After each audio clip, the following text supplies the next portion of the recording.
निवडणुकांमध्ये तीनही मतदारसंघांमध्ये काँग्रेसने विजय मिळवत मुख्यमंत्री सिद्धरामय्या आणि त्यांच्या मंत्रिमंडळाचा आत्मविश्वास अधिक दृढ केलाय। या निकालाचा अर्थ जनतेने काँग्रेसच्या नेतृत्वाखालील प्रशासनाला पाठिंबा दिला असं मानलं जात आहे। त्याचबरोबर या विजयामुळे मुख्यमंत्री सिद्धरामय्या यांच्या नेतृत्वाला अधिक बळ मिळालं आहे असे विश्लेषण करण्यात आले। काँग्रेस सरकार आधीच मुडा आणि वाल्मिकी घोटाळ्यांमध्ये अडकलेले असल्याचा आरोप असताना या पोटनिवडणुकांमधून सिद्धरामय्या यांनी आपली ताकद दाखवण्यासाठी मोठा मंच मिळवला होता। पोटनिवडणुकांचा निकाल काँग्रेसला मोठं बळ देतो। शिग्गाव आणि चन्नपट्टण मतदारसंघ भाजपच्या ताब्यातून हिसकावून घेत काँग्रेसने आपली ताकद दाखवली आहे।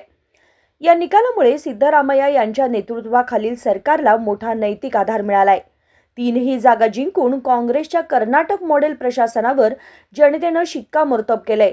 यामुळे विरोधकांना सामोरे जाण्यासाठी काँग्रेसनं नैतिक बळ मिळवलं आहे।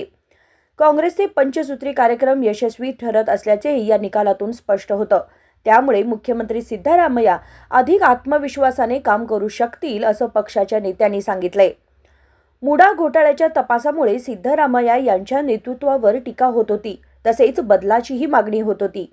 मात्र या निकालांनी त्यांना नवी ऊर्जा दिली आहे।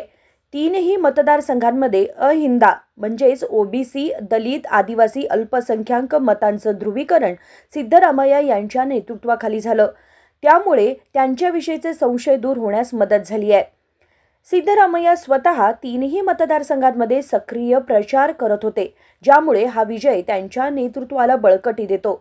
त्यामुळे नेतृत्व बदलाच्या मागण्या आणि घोटाळ्यांच्या आरोपांवर ब्रेक लागण्याची शक्यता निर्माण झाली आहे।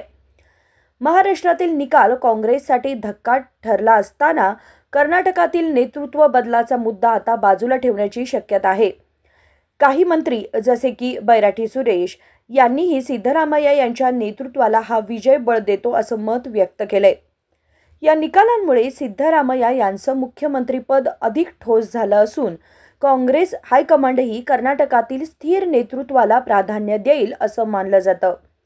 पोटनिवडणुकांचा हा निकाल काँग्रेसच्या प्रशासनासाठी आरसा ठरत आहे अशी पक्षांतर्गत चर्चा सुरू आहे। Bureau report, KMM Marathi, Belgaum.